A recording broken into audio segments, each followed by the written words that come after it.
gott kvöld og velkomin í þennan auka þátt af spjallinu. Gestur minn í kvöld umdeildasti maður á Íslandi, held ég að mér sé alveg örugglega óhætt að segja, nýskipaður ritstjóri Morgunblaðsins Davíð Oddsson, velkomin í þáttinn. Takk fyrir. Hvenær kviknaði þessi hugmynd fyrst og hver leitaði til þín? Nú get ég ekki sagt hvenær hún kviknaði fyrst, því hún kviknaði hjá öðrum en mér, það sjálfsögðu. Og það síðan útgefandir sem að talaði mig, útgefandi blaðsins, Óskar Magnússon. Og hvenær viðrar hann þetta fyrst af þig? Það eru ekki margir dagar síðan, það tiltölulega skammur tími síðan. Og við okkur Harald Jóhannesson báðaði. Ég held að þetta efast að ná 10 dögum. Íhugaðu aldrei að segja nei, stöðu þinnar vegna? Ekki stöðu minna vegna, ég var ekki neitt stöðu. Hafandi verið forsætisráðherra, utanríkisráðherra, seðlabankastjóri og ekki langt síðan. Íhugaður ekki að þetta myndi kannski ekki samrýmast? Nei, það datt mér aldrei í hug, en það vitleysa, en ég velti eins og fyrir mig hvort ég ætti að fara inn á þennan vettfang aftur, þó ég hafi verið ungur maður sem með mikil áhuga fyrir blöðum og blaðamennsku og var ég að velta fyrir mér að kannski ílendast þar eftir nám, en svo fór það í annan farveg. En þú hefur sjálfur gagnrýnt mjög og talað baugsmiðla og þú hefur gagnrýnt það að fjölmiðlar séu tengdir hagsmunaöflum. Samrýmist þetta að vera svona nýkomin úr pólitík og úr embættismannakerfinu og fara í að ritstýra svona stórum fjölmiðli? Já, það gerir það ágætlega. Það er liðin hálft ár síðan ég hætti í mínu síðasta starfi, þannig að það nú yfirleitt það sem kallað svona kælingartími og síðan við ráðnir 2 ritstjórar og ég held að það getur farið mjög vel á því. Þannig að ég sé ekki neitt nema bara gott það að geta notað þá miklu reynslu og þekkingu sem ég hef öðlast gegnum tíðina í þessum störfum sem þú nefndir. Ég var reyndar borgarstjóri lengi líka, í 9 ár.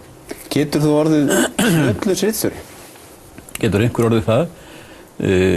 Síðasti ritstjóri var fyrsti formaður Evrópusambandssinna og nú akkurat Evrópumárinn í deiglunni, enginn talaði það. Þannig að nú hann var ráðinn af Björgólfi Guðmundssyni og hans aðalsamstarfsmaður var Þór Sigfússon sem var aðaltengilið við Milestone mennina.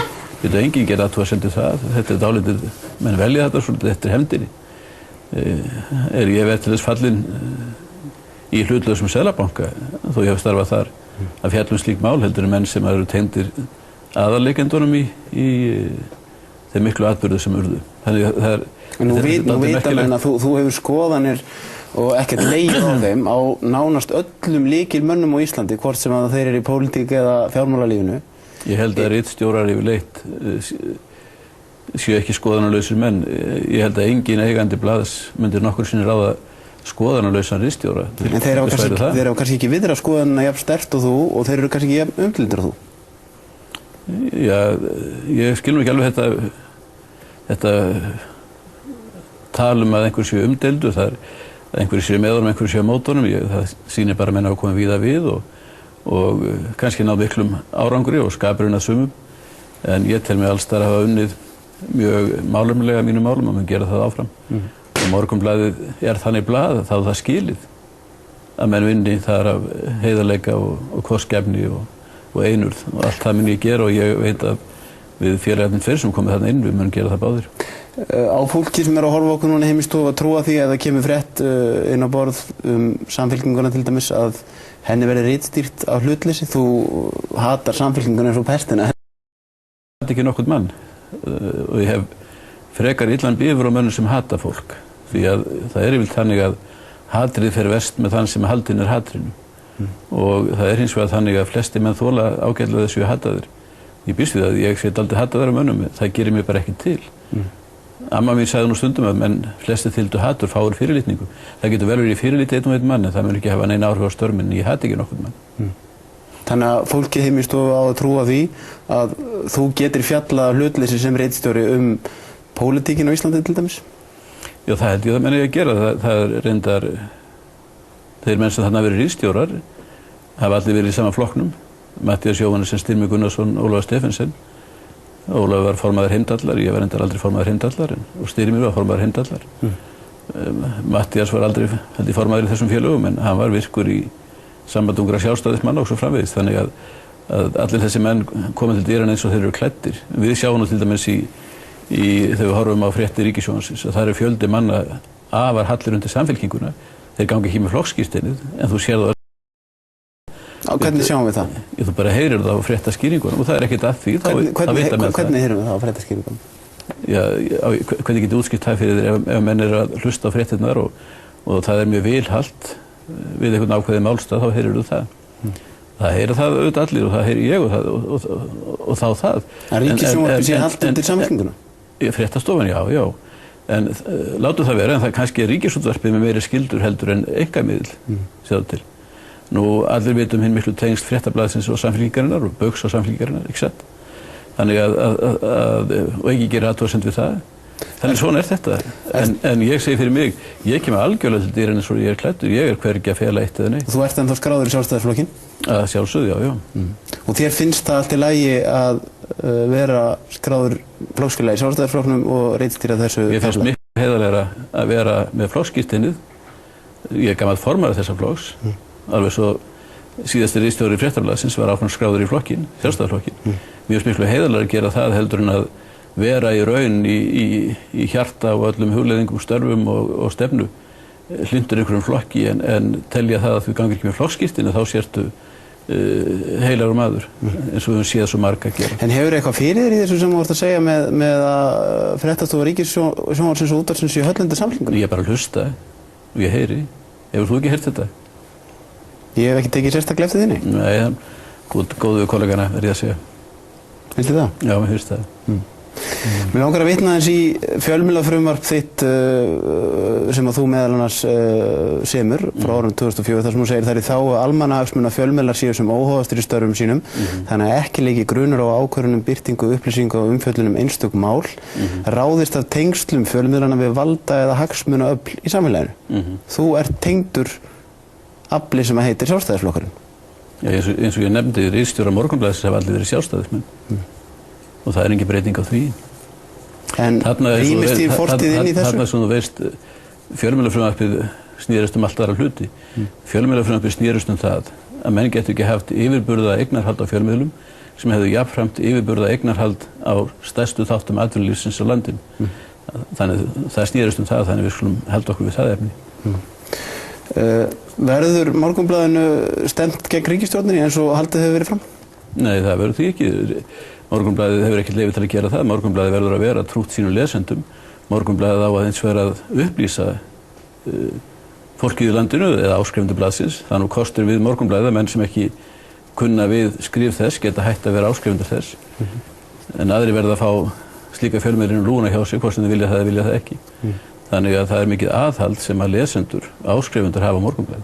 Ef við snúum dæminu nú við og ég myndi spyrja þig, myndið þú treysta Ingibjörgu Sólrúnu Gísladóttur til þess að verða hlutlaus ritstjóri Fréttablaðsins til dæmis? Já, ég myndi ekki vantreysta henni til þess, heldur hún sé gáfuð og ágæt kona.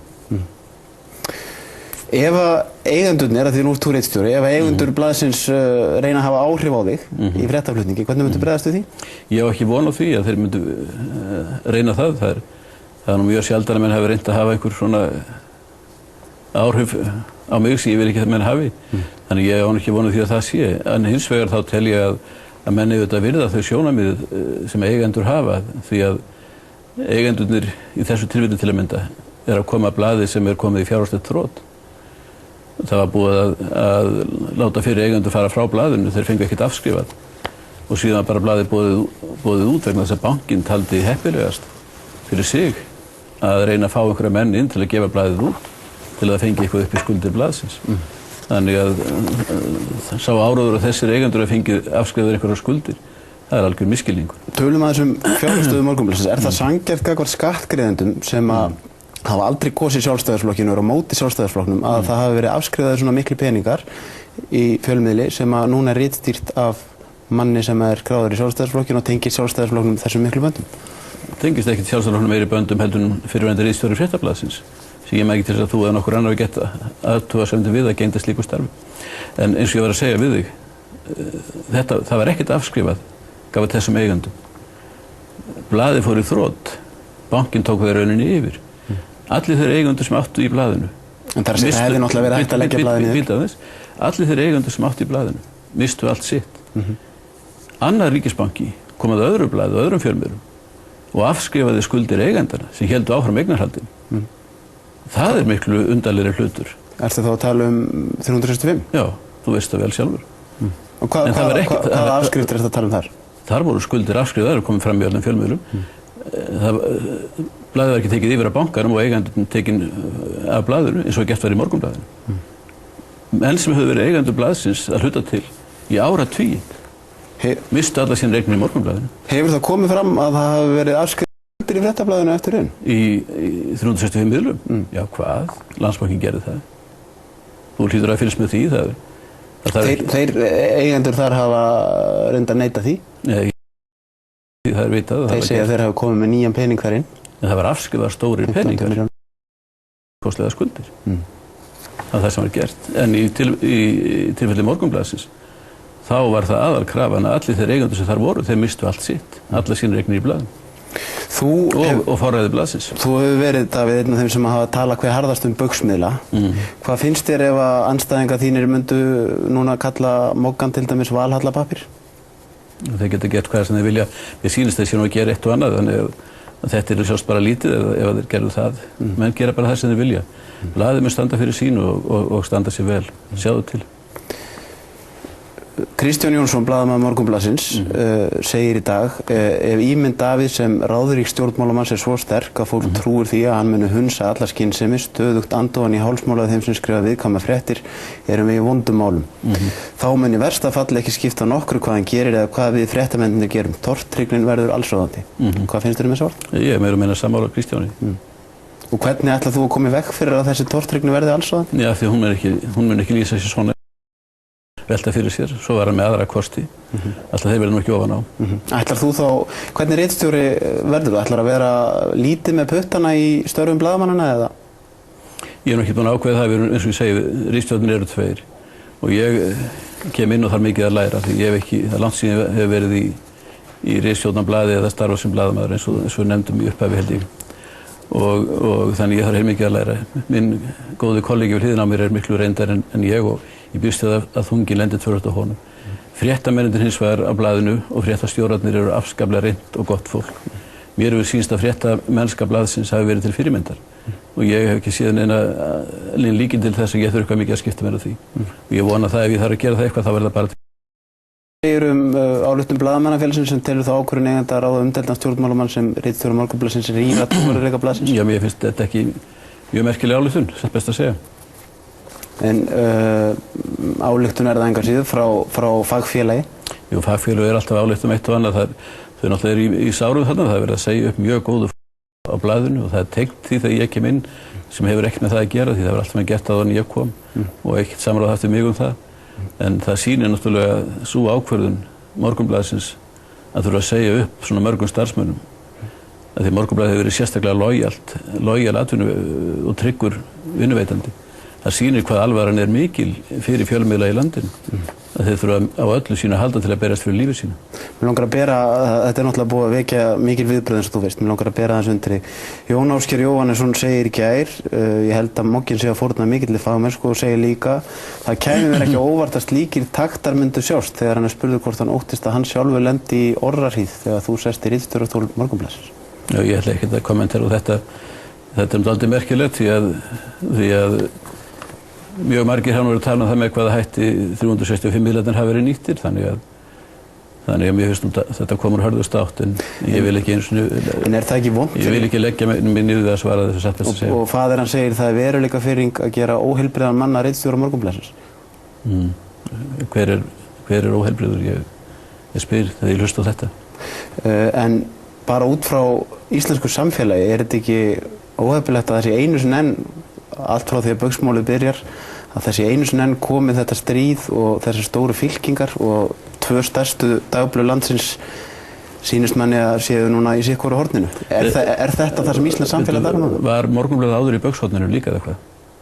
Er það að segja það? Nei, það er það við þetta þá séu komið í sitthvoru horninu. Nei, ég er að segja að það kannski skerpast línurnar eins og þú veist að þú ert umdeildari maður en Ólafur Stephensen. Þú ert að segja, betur er ekki Jón Ásgeir og Baugs samþjöppurinn dálítið umdeild? Jú, en þess vegna er að segja að það eru þarna umdeildir menn á báðum pólum og þetta verður þá... Þetta hefur ekkert með Fréttablaðið, Baugsblöðin og Baugsfjölmennin að gera, hefur bara ekkert með það að gera. Þetta hefur með rekstur Morgunblaðsins að gera, blað sem ég þykir vænt blað sem ég hef haldið upp á frá alla mína tíð frá því ég var þarna ungur maður sem blaðamaður, blað sem að nýtur virðingar og trausts og mun njóta virðingar og trausta áfram. Hefur ekkert með þetta Baugslið að gera.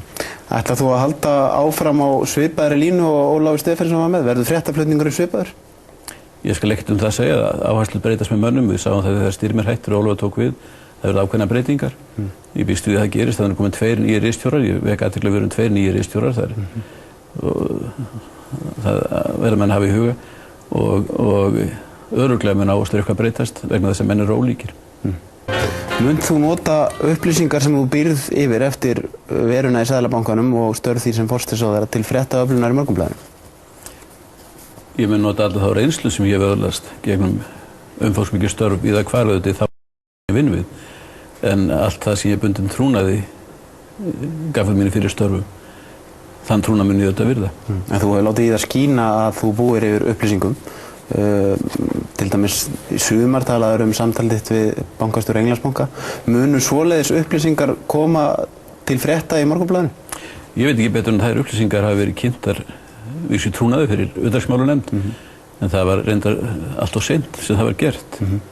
Ég tel að það hafa þýðingar miklar og það má vel vera að eftir að rannsóknarnefnd Alþingis hefur lokið störfum að þá verið heimilt að birta slíkar upplýsingar. Það er í lögunum, held ég örugglega í muni rétt nefndina, að hún getur ákveðið þrátt fyrir þagnarskyldu að ýmsar upplýsingar séu birtar. Og menn bara verða að horfa á það. Ég held að það verið fróðlegt að vita hvaða upplýsingar hún heimilar að séu birtar. Þetta er upplýsingar sem ég tel að almenningur eigi að hafa, en ég tel að það sé ekki endilega í mínu verkahring að birta þar af því að ég fekk þær í fyrra starfi. Það er sem ég er í raun og veru að spyrja að eigum við von á stórfréttum á síðum Morgunblaðsins sem að koma þangað beinlínis út af þínum upplýsingum? Ekki við þarf að brjóta trúna, þá verður Morgunblaðið að missa af þeim. En svo reynsla og svo þekking og svo fróðleikur sem ég hef, ég vona það nýtist Morgunblaðinu. En ég mun auðvitað gæta þess að varðvita trúna. En tölum aðeins einmitt rannsóknarnefndina. Hefur þú verið kallaði fyrir hana? Já, ég hef setið tvívegis, held ég 7 klukkutíma í törn, sem var ansi mikil törn. Munt þú þá geta fjallað tekið ritstjórnarlegar ákvarðanir fréttir sem að tengjast til dæmis þeirri skýrslu sem þar kemur út og aðdraganda hrunsins yfir höfuð? Það er nú reynda megin regla sem gildir, ekki bara í þessu tilviki heldur öllum öðrum tilvikum, að menn ég ekki vera dómari í eigin sök og ég myndi telja mjög óeðlilegt ef ég væri þeim efnum dómari í mín eigin sök, þannig ég myndi forðast það eins og heitan eldinn. Hversu langt nær að þú ert óbeint tengdur ansi mörgu sem er verið að fjalla akkúrat þessa dagana? Já, en þú nefnir bara sérstaklega þessa skýrslugerð og ég veit ekkert hvernig hún verður en ég myndi auðvitað gæta þess að það væri aðrir menn á Morgunblaðinu sem það fjalluðu en ekki ég. En þjóðnýting Glitnis og... Það er nú svo sem að sama meiði nokkuð. En hvað mynd þú þá gera ef þú getur ekki fjallað þessi mál? Ertu þá bara ritstýra menningarsíðunum eða? Minningargreinunum? Já. Nei, þetta er nú svona dálítið ýkt, sko. Það er nú auðvitað þannig að Morgunblaðið er fyrst og fremst blað morgundagsins. Menn sem eru að tala þetta, sem eru mjög haldnir að mér, það er ákveðin hópa svona illilega haldin að mér, ég er svolítið gaman að því. Eins og að gefa einnum áðan, verða stóristir og skrýtnir. En það er hluti af gærdeginum. Finnst þér þú ekkert hafa boðið upp á það? Ég veit það ekki. Hefur þú ekki verið svolítið stóristur sjálfur? Nei, það er yfirleitt ekki. Það er yfirleitt ekki. Ég vil gjarnan að menn beri saman mín orð þetta fólk og það sem þetta. Ég óska eindrið eftir því að það sé gert. Ég held að það er mjög lítið jafnvægi í þeim efnum sem betur fer. En er það ekki skrítið að það sé vera ráðið inn sem ritstjóri Morgunblaðsins og þú getur ekki fjallað þau mál sem mestu skipta? Ég get auðvitað fjallað þau mál sem mestu skipta, það er framtíðin sem skiptir mestu máli. Og við náttúrulega erum að horfa það frá degi til dags að það er að tapast tími, það er ekkert að gerast. Við sem gátum að fara miklu betur út úr þessu heldur en allar aðrar þjóðir erum að fara verr út úr því. Af því það er ekkert að gerast, ég get alveg fjallað það, og mun hygglaust fjallað það. En þá ertu í raun og veru að segja, þú ert að segja að það sé ekkert að gerast, þá ertu í raun og veru svolítið að gagnrýna ríkisstjórnina. Nei, það myndi allir fjölmiðlar gera, sem ættu að gera það. Auðvitað mun ekki ríkisfjölmiðlarnir og gera ekki ráð fyrir því að 365 miðlarnir myndu gera það, en þetta ættu þeir að gera. Það ætti að gera það. Tölum einmitt framtíðina, eitt af stóru framtíðamálunum Evrópumálin. Ert þú hlutlaus í Evrópumálum? Nei, ég það ekki, ég andvígur því að Ísland gangi í Evrópusambandið. Mun það sjást á síðum Morgunblaðsins? Ég gerir það fyrir því, alveg eins og það sást í hináttunni hjá Morgunblaðinu þegar Ólafur Stephensen var þar. Fannst þér að sjást mikið í hináttina þegar hann var ritstjóri Morgunblaðsins? Já, ég held að það hefði allir séð það nema þá þeir sem væru mjög lesblindir. Fannst þér vera rekinn áróður fyrir Evrópusambandsins? Já, bullandi áróður.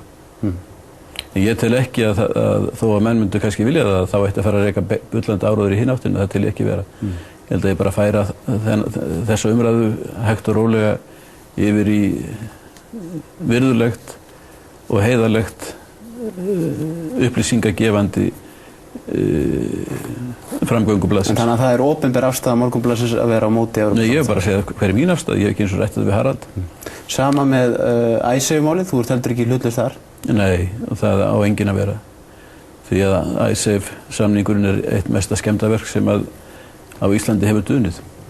Skilur þú að andstæðingar þínir sem styðja ekki Sjálfstæðisflokkinn skuli segja upp Morgunblaðinu? Ég held að það sé nú ekki gert í miklu mæli, satt best að segja. Ég hef heyrt í mörgu fólki sem ætlar að segja upp Morgunblaðinu. Já, ég sá mér mikið á netinu að fólk sem ekki er áskrifundur ætlaði að segja upp Morgunblaðinu. En það er gríðarlegur fjöldi manna sem er að gerast áskrifundur á Morgunblaðinu þessar dagana líka. Þú hlýtur líka að vera var við að þú ert búin að vera að tala við starfsmenn Morgunblaðsins í dag, blaðamenn meðal annars. Þú hlýtur að vera var við að margir þeirra eru, þeim finnst skrítið að þú sért ritstjóri. Nei, það. Já, ég hef heyrt í blaðamönnum Morgunblaðsins sem finnst það skrítið og viti ekki alveg hvert blaðið fer. Við vorum með fund í hádeginu, ritstjórarnir og útgefandir með blaðamönnum, afskaplega góðan fund. Mjög fínar undirtektir og mér þótti af. Og ég fæ mjög hlýjar og góðar móttökur. Þannig að ég veit ekki hvaða huldumenn eru að tala við þig, ég get ekkert það sagt, en þetta eru móttökurnar sem ég fæ og tek mark á. En hvað ætlar þú að gera til þess að samfæra blaðamenn Morgunblaðsins og ekki síst þjóðina að það verði ekki rekinn hreinn og beinn áróður í þessu blaði? Mér finnst vænt það að þú skilir svona samsama Morgunblaðinu þjóðinni. Því að ég tel að Morgunblaðið eigi einmitt að vera þjóðarinnar blað og sé eina blaðið sem hefur burði til þess. Ég er nú aðalega bara að hugsa um að ég held að þjóðin þurfa á því að halda að fjölmiðlar standi sig vel. Mér finnst vænt það. Og Morgunblaðið hefur staðið sig vel og mun standa sig mjög vel. En það á ekki að vera hins vegar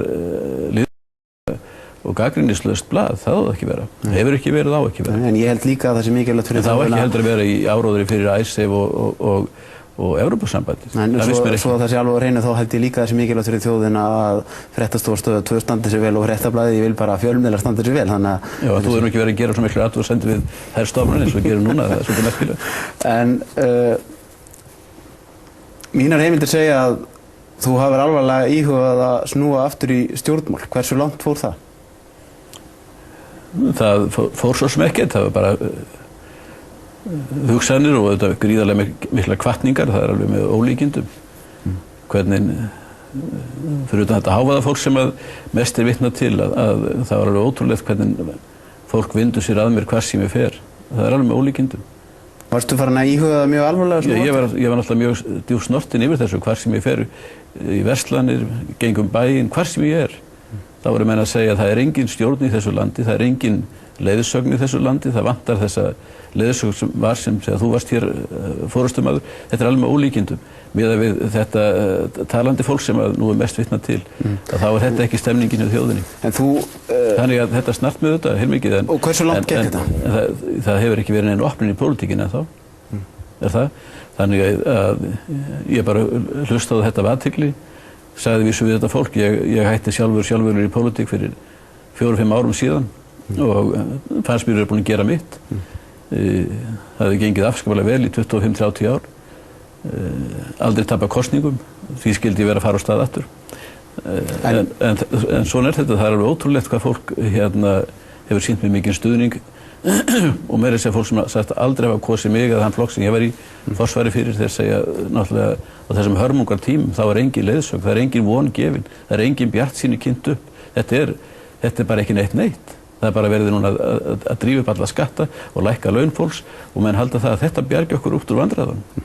Og svo að nota það litla fjármuni sem menn hafa til að borga reikninga til Bretlands og Holland sem við eigum ekki að borga. Ég heyri það bara hvernig þú tala núna að ef að þú ræður einhverju þá með Morgunblaðið verða stjórnarandstöðublað. Nei, eitt er að vera hér og annað að vera á Morgunblaðinu. þú voru að gæta þess að menn hafa málfrelsi út í bæ, en svo hvernig þú beitir Morgunblaðinu, það verða... En Morgunblaðið verður stjórnarandstöðublað? Það hefur hvergi verið sagt. Hvergi verið sagt. En þú ert að segja að... Ég er bara að segja mína afstöðu til ákveðina hluta. Og hún ekki endurspeglast í störfum þínu sem ritstjóra? Morgunblaðið verður síðan að gæta sín. Ég verð að gæta mín þar, blaðamennum verð að gæta sín þar, hinn ritstjórar að gæta sín þar, útgefandinn og allt þetta fólk. Morgunblaðið þarf að passa ákveðna hluti, en að ég eða aðrir blaðamenn á Morgunblaðinu hafi mist frelsi sitt. Ég menna, þú nú heilt hvernig þau tala í eina áttina Agnes Bragadóttir og í hina áttina Kolbrún Bergþórsdóttir, æstur Evrópusinni og hinum eina anstæðingur Æsebit. Þetta allt þetta fólk á Morgunblaðinu hefur skoðanir. En Morgunblaðið hins vegar litast af því að það er ábyrgur fjölmiðl sem menn vilja geta treyst. En mér langar að spyrja þig að því þú talar að þú verður snortinn af því að margir að koma að þér, en þú ferð heldur ekki varhluta af því að það eru mjög margir sem eru mjög mikið á móti þér. Já, það er svona... Skilur það að einhverju leyti? Það er svona fasta kúnnar, finnst mér. Skilur það að einhverju leyti? Já, hvað? Það er ákveðnir aðilar sem telja að ég hef verið harður andstæðingur þeirra og ég vil haldið þeim frá völdum í 20-30 ár í landinu. Það fólk telur sig sárt að binda af þeim ástöðum. Þannig það er ekkert vandamál fyrir mig. Það er að segja, skilur það að þú sért svona umdeildur eða finnst þér þetta að vera ofsóknir í þinn garð? Nei, ég hef aldrei kvartað undan ofsóknir í minn garð. Jú, þú hefur mikið talað að 365 til dæmis hafa lagt í einhelti. Ég hef aldrei notað það orð. Ekki kannski það orð, en það eru skilabóðin sem þú komast á. Nei, það er alltaf líka bara fyrir og sjá allir menn. En ég tek líka eftir því þegar maður les netið að þeir sem eru að ráðast á mig þar eru aðalega nafnleysingjar. Hinir sem skrifa undir nafni eru miklu hlindari og jákvæðari. Enda í gerðinni heiðarlegra og betra fólk. Mér langar að spyrja þig rétt að lokum, verður þú með hærri laun en forsætisráðherra? Ég ætla ekki að gefa mín laun, en ég get þó sagt það að ritstjóralaun á Morgunblaðinu núna, ef við miðað við 1 ár tilbaka, hafa lækkað 35-40%. Var það hærri enn hjá forsætisráðherra? Ég ætla ekki að gefa upp laun á öðrum leyti eins og ég sagði. Ég undirritaði samning og það stendur í honum að hann sé trúnaðarmál milli aðila. Takk fyrir komuna dag. Takk fyrir. Við segjum þessu þá lokið af spjallinu hér í kvöld. Við verðum aftur með ykkur á miðvikudagskvöldi klukkan 8:10.